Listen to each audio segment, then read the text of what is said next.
Kita naik kapal feri, kita mau ke di mana dia?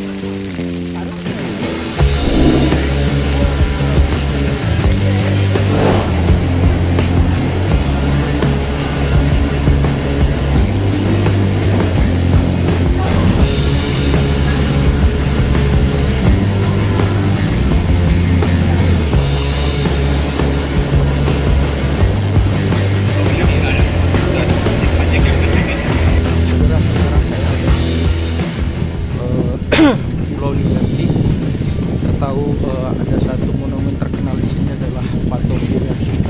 Patung Kuda ini adalah sebuah monumen yang sangat terkenal. Sejarahnya monumen ini diberikan oleh pemerintah Prancis kepada Amerika, di mana ini adalah tanda agar masyarakat Amerika saat itu yang dijajah oleh Inggris kembali ke Amerika. Ini adalah sebuah hadiah yang diberikan oleh pemerintah Prancis kepada Amerika. Untuk mencapai tempat ini kita harus menyeberang ke pulau dengan menggunakan kapal feri dari New York, Amerika Serikat sampai Istanbul. Melaporkan.